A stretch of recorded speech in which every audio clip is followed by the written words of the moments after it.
ഇത് തുടക്കം മാത്രം. എന്താണ്? ഇത് തുടക്കം മാത്രം. അഭിജിത്ത് ദീപ്ക കൂടി ചിന്തിച്ചിട്ടുണ്ടാവില്ല തന്റെ വാക്കുകൾ, തന്റെ വാചകങ്ങൾ ഇത്രമാത്രം ആഘോഷിക്കപ്പെടുമെന്ന്.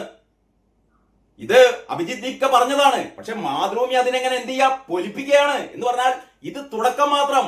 ജന്തർ മന്ദറിൽ നിങ്ങൾ 36 ദിവസമായി കണ്ടത് ഒരു തുടക്കം മാത്രമാണ്. എടോ മാതൃഭൂമിക്കാരാ, എന്താണോ അവസാനം? അവസാനം എന്താണോ?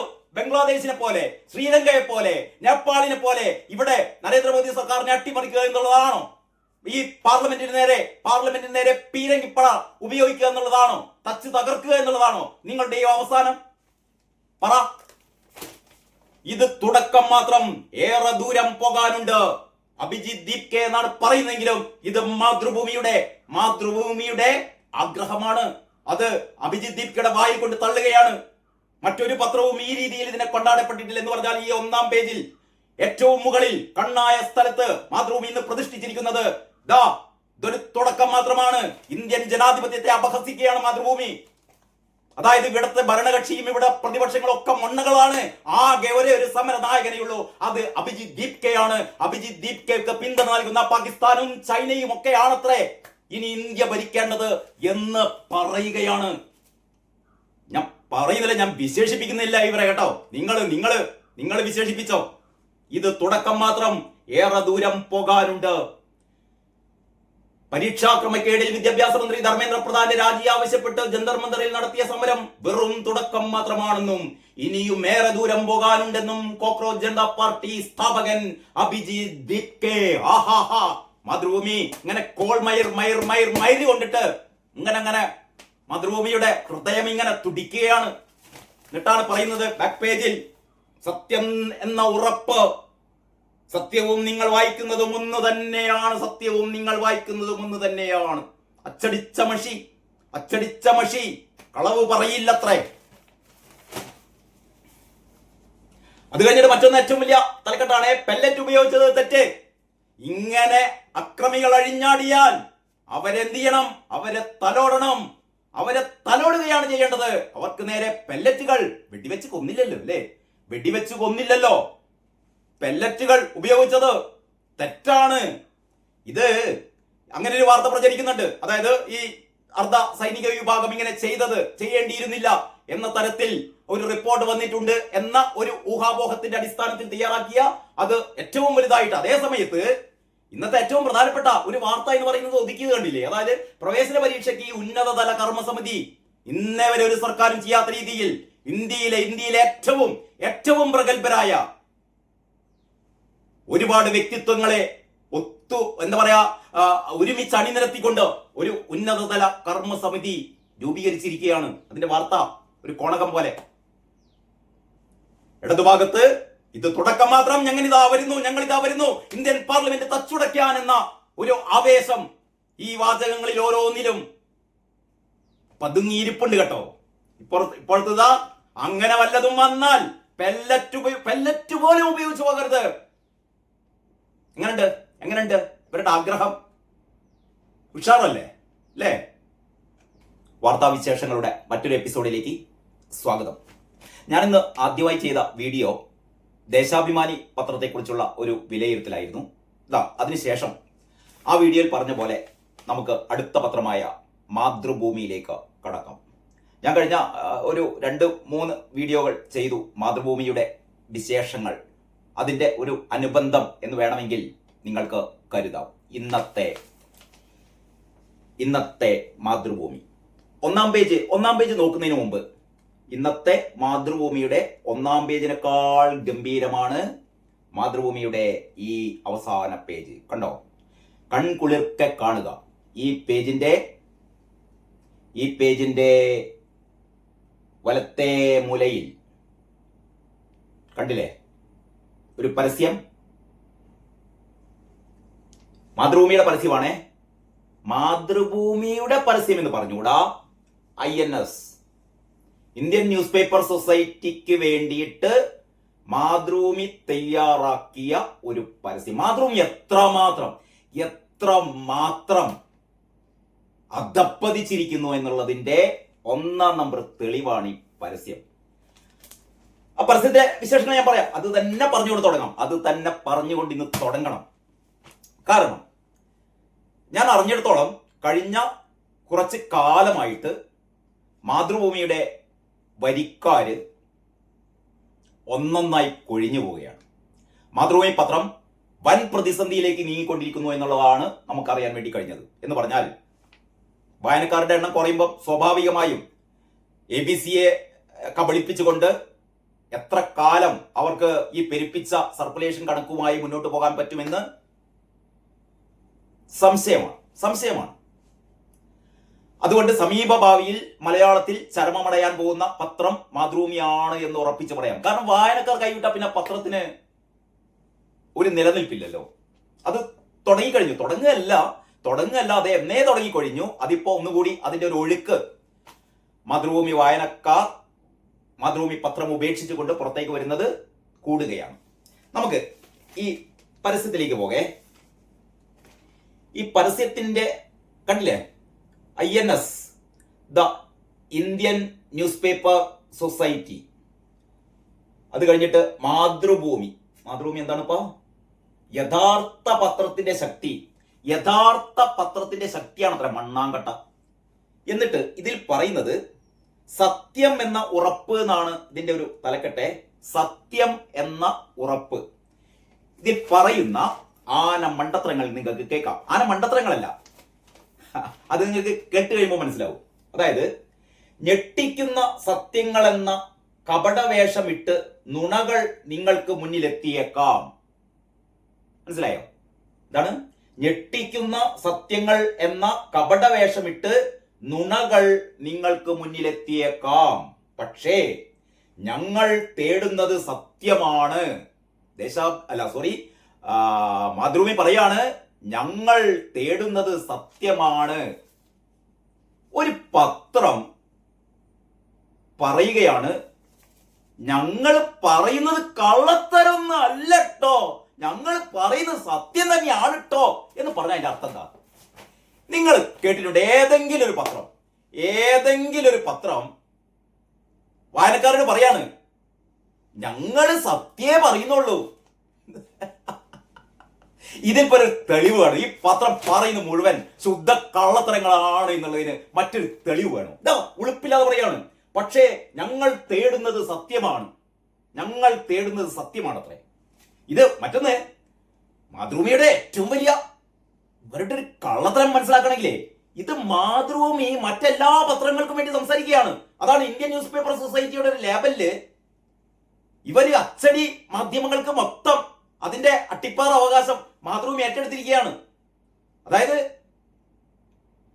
ഞങ്ങളെ പറ്റിയിട്ടല്ല ഞങ്ങൾ പറയുന്നത് മൊത്തം പത്രങ്ങളെ കുറിച്ചാണ് എന്ന് പറഞ്ഞ തന്റെ ഇടമില്ല. പറയണം, എങ്ങനെയാണെങ്കിൽ പറയണം. അതല്ലാതെ സ്വന്തം കാര്യം മറച്ചു വെച്ചുകൊണ്ട് അത് മറ്റുള്ളവരുടെ തലയിലേക്ക് ഇടുക എന്ന് പറഞ്ഞതേ ഒരു മറ്റേ പരിപാടിയാണ് ഇത് കേട്ടോ. അത് കഴിഞ്ഞിട്ട് അതുകൊണ്ടാണ് ആവർത്തിച്ചുറപ്പിച്ച ശേഷം മാത്രം ഓരോ വാക്കും പത്രത്തിൽ അച്ചടിക്കുന്നത്. ആവർത്തിച്ചുറപ്പിച്ചിട്ടാണ് അത്രേ ഓരോ വാക്കും പത്രത്തിൽ അച്ചടിക്കുന്നത്. നമ്മൾ കണ്ടല്ലോ കഴിഞ്ഞ ആഴ്ചത്തെ മുഖപ്രസംഗം. ആവർത്തിച്ചുറപ്പിച്ച് പറയുകയാണെന്ന് പറഞ്ഞത്. ഇന്നലത്തെ മുഖപ്രസംഗം നമ്മൾ കണ്ടല്ലോ. ആവർത്തിച്ചുറപ്പിച്ച് ഞങ്ങൾക്ക് ഒരു തെറ്റും പറ്റിയിട്ടില്ല എന്നാണ് ഈ അധമ പത്രം പറയുന്നത്. അത് കഴിഞ്ഞിട്ട് ആ വരികൾക്കിടയിൽ കള്ളങ്ങൾക്കിടമില്ല. എന്തൊരു അധപ്പതനാണ് നോക്കിയാട്ടെ. ഞങ്ങളുടെ വരികൾക്കിടയിൽ കള്ളങ്ങൾക്കിടമില്ല. എല്ലാ ദിവസവും പറയണം കേട്ടോ, എല്ലാ ദിവസവും പറയണം കള്ളങ്ങൾക്കിടമില്ല എന്ന്. നമ്മളെ ആരോഗ്യത്തെ കാർന്ന് തിന്നുന്ന ഈ ടുബാക്കോ ഉൽപ്പന്നങ്ങൾ പോലും അവയുടെ അല്ലെങ്കിൽ ഈ മദ്യങ്ങൾ പോലും അതിന്റെ മുന്നിലുള്ള സ്റ്റിക്കറിലെ നിയമപ്രകാരമുള്ള മുന്നറിയിപ്പ് എന്ന് കൊടുത്തിട്ട് ഇത് ആരോഗ്യത്തിന് ഹാനികരമാണ് എന്ന് വളരെ സത്യസന്ധമായി അവർ പറയും കേട്ടോ. പക്ഷെ ഇവർ അതുകൂടി പറയുന്നില്ല. എന്ന് പറഞ്ഞാൽ ഒരു ലഹരി പദാർത്ഥങ്ങളുടെ ആ മുന്നറിയിപ്പിന്റെ സത്യസന്ധത പോലും കാണിക്കാതെയാണ് പറയുന്നത് ആ വരികൾക്കിടയിൽ കള്ളങ്ങൾക്കിടമില്ലത്രേ. വിശ്വസിച്ചു, നമ്മളെല്ലാരും വിശ്വസിച്ചുട്ടോ അല്ലേ? ഇനിയാണ് ഇതിന്റെ ക്ലൈമാക്സ്. സത്യവും നിങ്ങൾ വായിക്കുന്നതും ഒന്നു തന്നെ ആയിരിക്കുന്നത് ദിനപത്രത്തിൽ മാത്രമാണ്. മാതൃഭൂമി എന്ന് പറയുന്നില്ല കേട്ടോ, ദിനപത്രം എന്ന് പറഞ്ഞാൽ ആടോ, ദിനപത്രം എന്ന് പറഞ്ഞാൽ സത്യമാണ്. പക്ഷെ നിങ്ങൾ ആ കൂട്ടത്തിൽ ഇല്ല കേട്ടോ, അതുകൊണ്ടാണ് നിങ്ങളുടെ വരിക്കാര് നിങ്ങളുടെ പത്രം ഉപേക്ഷിച്ചുകൊണ്ട് മറ്റു പത്രങ്ങളിലേക്ക് പോകുന്നത്. അവർക്കറിയാം ആ പത്രങ്ങൾ സത്യം പറയുന്നു എന്നുള്ളത് കൊണ്ട്. എന്നിട്ട് മറ്റു പത്രങ്ങളുടെ തലയിലിടുക. മറ്റു പത്രങ്ങൾ നിങ്ങളെ പോലെയല്ല. സത്യവും നിങ്ങൾ വായിക്കുന്നതും ഒന്നു തന്നെ ആയിരിക്കുന്നത്. എന്തിനാ അങ്ങനെ വളഞ്ഞ വഴിക്ക് വരുന്നത്? സത്യവും നിങ്ങൾ വായിക്കുന്നതും ഒന്നു തന്നെ ആയിരിക്കുന്നത് ദിനപത്രത്തിൽ മാത്രമാണത്രേ. അതെന്ത് ഏർപ്പാടാണ്? ഈ ദിനപത്രത്തിൽ മാത്രമേ സത്യം വരുള്ളൂ എന്നാ പറയുന്നത്. ഇതെന്താ, TV ചാനലുകളൊന്നും സത്യം പറയില്ല, സത്യം വരില്ല? എടോ, നമ്മൾ കണ്ണിന്റെ മുന്നിൽ കാണുകയാണ്, നേർക്കാഴ്ചയാണ് TV മാധ്യമങ്ങളിൽ, അല്ലേ? അതിലെന്ത് അസത്യമുള്ളത്? അതിലെ എന്താ പറയാ, ഡിബേറ്റുകളോ അല്ലെങ്കിൽ അത് സംബന്ധിച്ചുള്ള അവരുടെ വിശകലനങ്ങളോ അതിലൊക്കെ ചിലപ്പം അവരുടെ പക്ഷപാതങ്ങളൊക്കെ കണ്ടേക്കാം. പക്ഷപാതങ്ങൾ കാണുന്നുണ്ട് നമ്മൾ. അതല്ലാതെ TV മാധ്യമങ്ങൾ, ക്യാമറകൾ തുറന്നു പിടിച്ച നിങ്ങളുടെ കണ്ണുകൾ പോലെ നിങ്ങളെ കാണിച്ചു തരികയാണ് ഓരോരോ കാര്യങ്ങൾ. ഈ പൊട്ടപത്രം പറയുന്നത് അറിയോ? അതൊന്നല്ല സത്യം. ഞങ്ങൾ അച്ചടിക്കുന്നതാണ് സത്യം എന്ന് പറയാനുള്ള ഒരു ധൈര്യം നോക്കണേ. ഞങ്ങൾ അച്ചടിക്കുന്നതാണ് സത്യം. അതായത് സത്യവും നിങ്ങൾ വായിക്കുന്നതും ഒന്നു തന്നെ ആയിരിക്കുന്നത് ദിനപത്രത്തിൽ മാത്രമാണത്രേ. കാരണം കൂടി പറയുന്നു കേട്ടോ. കാരണം എന്താണെന്നറിയോ? അച്ചടിച്ച മഷി അസത്യം പറയില്ല. അച്ചടിച്ച മഷി അസത്യം പറയില്ല എന്ന്. മഷി അസത്യം പറയില്ല. പക്ഷെ അസത്യേ ആര് പറയും? മാതൃഭൂമി അസത്യേ പറയൂ. മഷീന്റെ തലയിലിടുകയാണ്. മഷി അസത്യം പറയില്ല എന്ന്. അച്ചടിച്ച മഷി ഭാവനയാണ്. എന്നിട്ട് ചുരുട്ടിപ്പിടിച്ച മാതൃഭൂമി, ചുരുട്ടിപ്പിടിച്ച ഒരു ചൂട്ടുകട്ട പോലെ ഒരു മാതൃഭൂമി, സത്യം എന്ന ഉറപ്പ്. ഇതാണ് മാതൃഭൂമിയിൽ കൊടുത്തിരിക്കുന്ന പരസ്യം. മാതൃഭൂമി ഇതുവരെ ചെയ്ത എല്ലാ തെണ്ടിത്തരങ്ങളും ഈ പരസ്യത്തിലൂടെ ന്യായീകരിക്കുകയാണ്. ഞങ്ങളാണ്, അല്ലേ?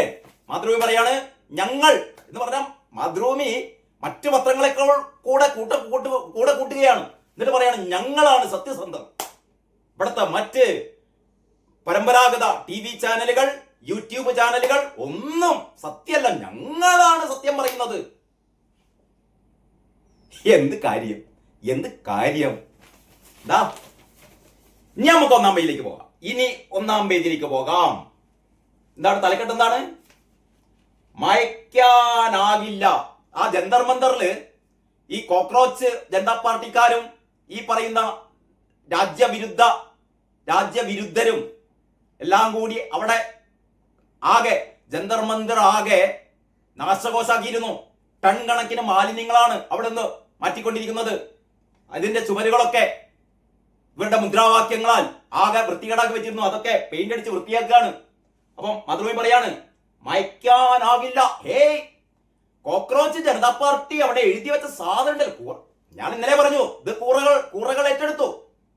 കൂറകൾ എന്ന് പറഞ്ഞാൽ മറ്റേ എന്താ പറയുക, അഭിജിത്ത് ദീപ്കയുടെ കൂറകളല്ല, കൂറകളുടെ കൂടെ ഉള്ള മറ്റൊരു കുക്കൂറകൾ. ആ കുക്കൂറകൾ ആരാണെന്ന് നിങ്ങൾക്ക് അറിയാം. അവർക്ക് വേണ്ടി സംസാരിക്കുകയാണ്, രാജ്യവിരുദ്ധർക്ക് വേണ്ടിയിട്ട് സംസാരിക്കുകയാണ്. മായ്ക്കാനാകില്ലത്രേ. കേട്ടോ, മായ്ക്കും. ഒന്നും തെളിയില്ല, എല്ലാം മായ്ച്ചു കളയും. അതിന് ശക്തമായൊരു സർക്കാരാണ് ഇവിടെ ഉള്ളത്. അതിന് ശക്തിയുള്ള, അതിന് തന്റേടമുള്ള, ആർജവമുള്ള ഒരു സർക്കാരാണ് നരേന്ദ്രമോദിയുടെ ഭരണത്തിലുള്ളത്. എന്നിട്ട് പറയാണല്ലോ മായ്ക്കാനാവില്ലത്രേ. അത് കഴിഞ്ഞിട്ട് ഇതാ. അപ്പം ഇതിന്റെ ഒരു ഇൻട്രോ എങ്ങനെയാണ്? സമരം കഴിഞ്ഞു, ആളൊഴിഞ്ഞ ജന്തർ മന്ദറിന്റെ മുറ്റം വെള്ളം തളിച്ചും ചുവരെഴുത്തുകൾ മായ്ച്ചും വൃത്തിയാക്കുകയാണ് സർക്കാർ. എന്നാൽ അവിടെ പടർന്ന ചോരയും കണ്ണീരും വിയർപ്പും ഈ പറയുന്ന പ്രക്ഷോഭകാരികൾ 128 പോലീസുകാരെയാണ് കല്ലെറിഞ്ഞ് ആക്രമിച്ചത്. ഇതൊക്കെ ഇതിന്റെ കൂടെ പെടും, അതോർത്തോ കേട്ടോ. അവിടെ പടർന്ന ചോരയും കണ്ണീരും വിയർപ്പും സമരാവേശവും ആർക്കും മായ്ക്കാനാവില്ലത്രേ. ഇന്ത്യൻ യുവതയുടെ ഈ സമര ഇതിഹാസ ഭൂമി വരും തലമുറകൾക്ക് കൂടിയുള്ള ചരിത്ര പുസ്തകമായി തന്നെ ശേഷിക്കും. ഇന്നലെ പറഞ്ഞത് സാമൂഹിക പാഠം എന്നായിരുന്നു. ഇതൊരു സാമൂഹിക പാഠമാണ്. ഇന്ത്യൻ ജനാധിപത്യത്തിന്റെ സാമൂഹിക പാഠം എന്നായിരുന്നു ഇന്നലെ മാതൃഭൂമി ഒന്നാം പേജിൽ കൊടുത്തത്. ഇന്നെന്താ പറയുന്നത്? അതൊരു ചരിത്ര പുസ്തകമായി തന്നെ അവശേഷിക്കുന്ന പറയുന്നത്. എന്നിട്ട് അത് കഴിഞ്ഞിട്ടാ ഇവന്റെ പടം കൊടുത്തിരിക്കുന്നത്. ആരെ? അഭിജിത്ത് ദീപ്കയുടെ പടം. ഇന്ന് ഒന്നാം പേജില് ഈ ഫോൾഡിന്റെ മുകളിൽ കൊടുത്തിരിക്കുന്ന ഏക പടം എന്ന് പറയുന്നത് അഭിജിത്ത് ദീപ്കെ. ഇനി മാതൃഭൂമിയുടെ നായകനാണ് ഈ പറയുന്ന അമേരിക്കയിൽ നിന്ന് വന്നിട്ട് ഇന്ത്യയെ രക്ഷിക്കാൻ വേണ്ടി വന്ന. ഇന്ത്യയെ രക്ഷിക്കാൻ നരേന്ദ്രമോദി സർക്കാരിന് പറ്റില്ല, കോൺഗ്രസിന് പറ്റില്ല, ഇടതുപക്ഷ പാർട്ടികൾക്ക് പറ്റില്ല. ആകെ പറ്റ ആർക്കാണ്? ആകെ പറ്റ പാകിസ്ഥാനാണ്, ആകെ പറ്റ ചൈനക്കാണ്. എങ്ങനെയുണ്ട്? ഇന്ത്യയെ രക്ഷിക്കാൻ വേണ്ടിയിട്ട് ഇവിടെ ഭരിക്കുന്ന BJPക്ക് പറ്റില്ല, മുഖ്യ പ്രതിപക്ഷ കക്ഷികൾക്ക് ഒന്നും പറ്റില്ല. പറ്റുന്നത് ആർക്കാണത്രേ? ഇവന്. എന്താ പറയേണ്ടത്? ഇനി ബാക്കി വേണോ?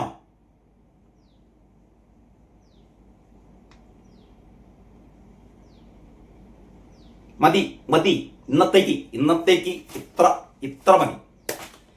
അപ്പൊ ഇതൊക്കെയാണ് എന്ന് പറഞ്ഞാൽ മാതൃഭൂമി നിർത്താനുള്ള ഒരു ഭാവവും ഇല്ല കേട്ടോ. എങ്ങനെ നിർത്തുക?